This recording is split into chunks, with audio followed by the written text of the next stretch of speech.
Welcome to the Basic Bee Podcast, a show for the wannabe SEO savvy service providers among us, for the coaches and consultants who dream of becoming known for their storytelling skills, not to mention the solopreneurs who straight up need to master all things social proof to increase sales. After a little reluctantly fully committing to this online world of business, I quickly realized I needed to get people to come to me. I needed to tell them I was here and how I could support them. I dove headfirst into social proof, which led me to SEO, which led me to storytelling. And now it gives me great joy to share what I've learned with other business owners so they skip the hard stuff and ease straight into sales. This podcast gives you expert insights, actionable takeaways, and casual convos with some of the online world's best and brightest experts and strategists. I think that's enough of an intro, so here we go. There are a variety of types of case studies. I know, might be surprising. In this Short-n-Sassy episode, I'm going to share several different types of case studies you might want to share on your site. And I'm just going to get right into it. Case studies are, of course, you've heard me talk about it ad nauseum, a way to give the full story, to share the nuance. And the most common case study type that we think of are those client features. A client or a student came into your world, they had a great experience working with you, and they have some amazing results of some sort that we want to share. But there are 5 ways you can get even more specific with which case studies you want to share, especially if you discover you want to share more than one case study, which I recommend. And actually, I find that many clients, many students like the number 3. They seem to just like to share case studies in chunks of 3, so keep that in mind. But here they are. These are the 5 different types of case studies that you might want to consider sharing.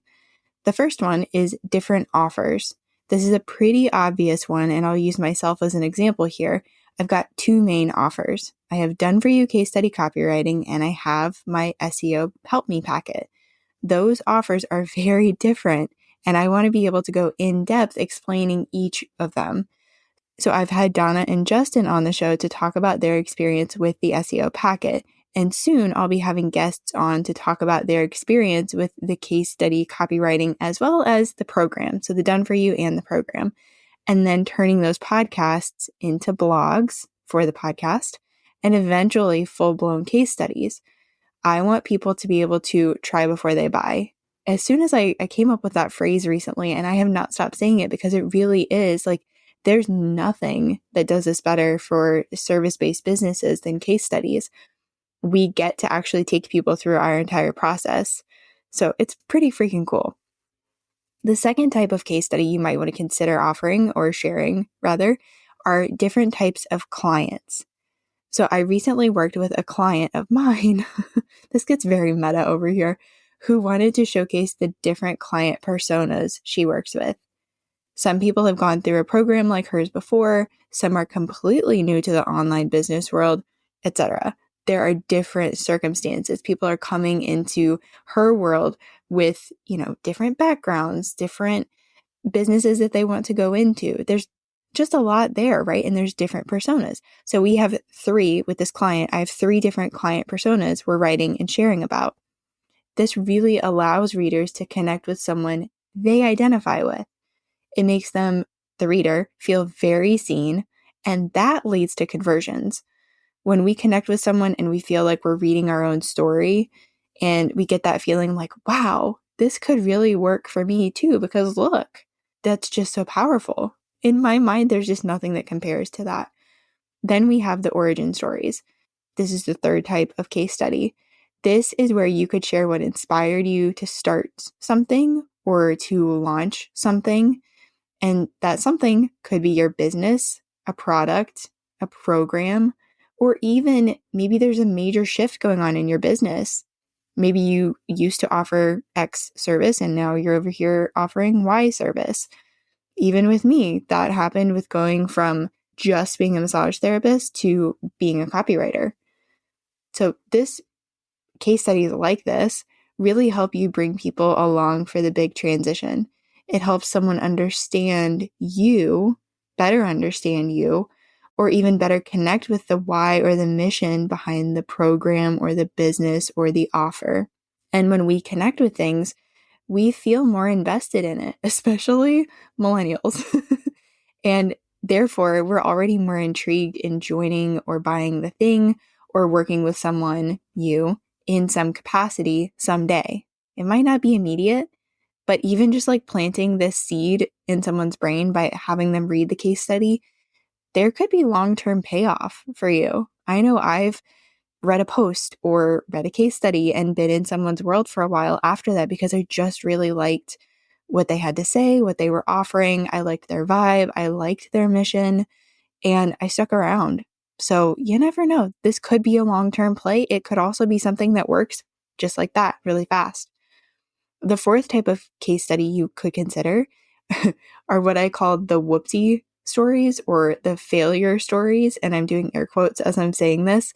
And I have a great example. So just like, hold on, I'll share that in a second. But these are those fails. They are epic fails or they are tiny little ones. And again, I'm doing this in quotes because I don't feel like there's ever any failure that we can't learn something from, that we can't glean something from and take it and make things better. It sucks in the moment.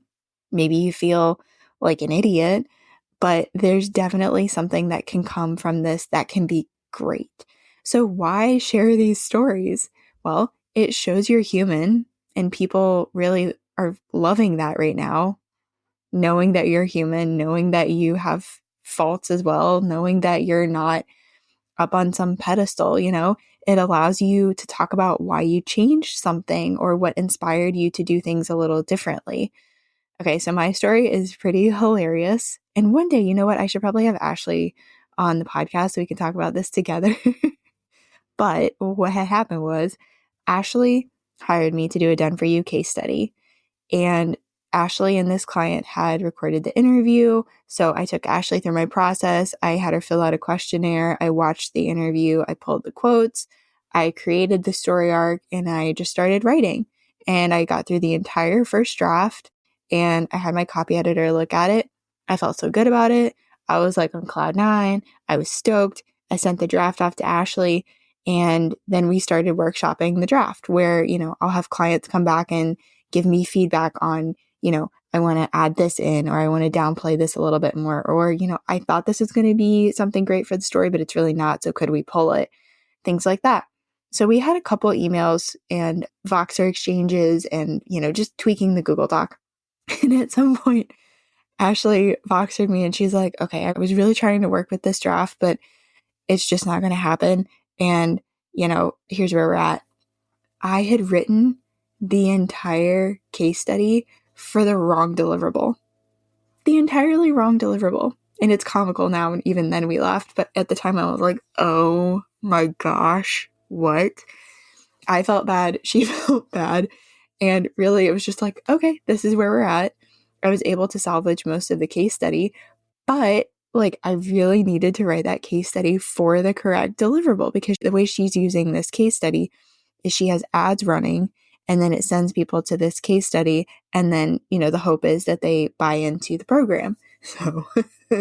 So the thing that I learned from this experience was that I need to send off the story arc before, during, after. I need to send that out to my clients before I start drafting the case study.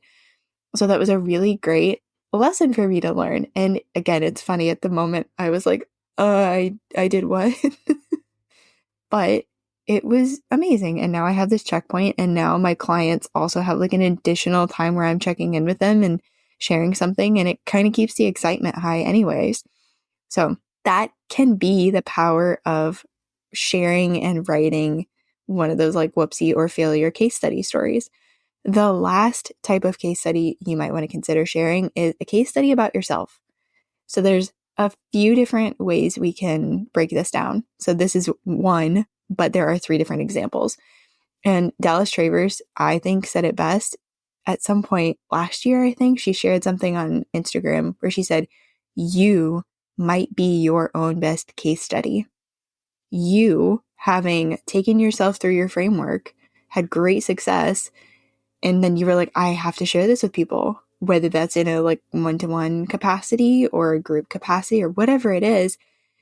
maybe you took yourself through your framework first, had that success, had those results, and then you're like, I know I have to share this.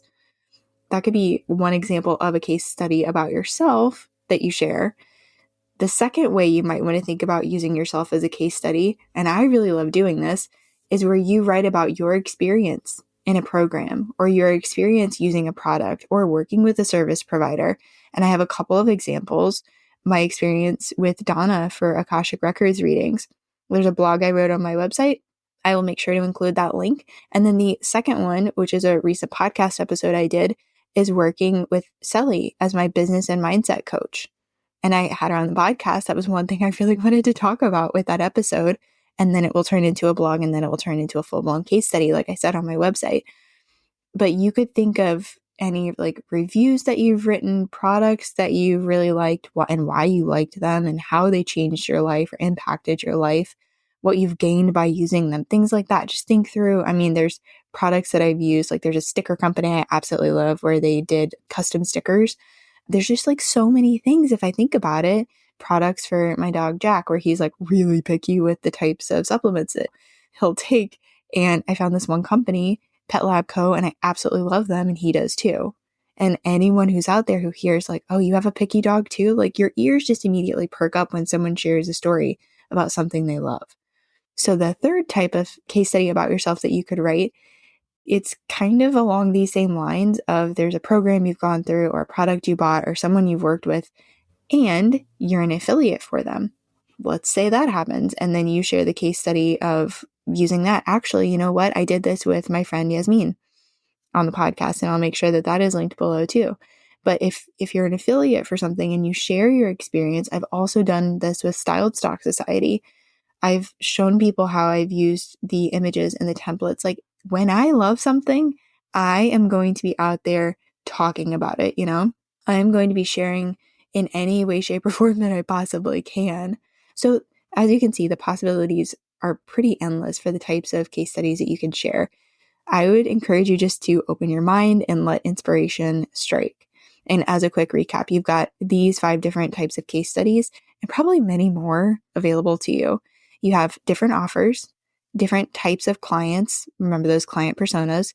You have the origin stories of your products, your programs, or your business. You have the whoopsie or the failure stories. And then you have case studies about yourself. So if you're intrigued and you're like, all right, what do I do now? What's next? You have a few different options.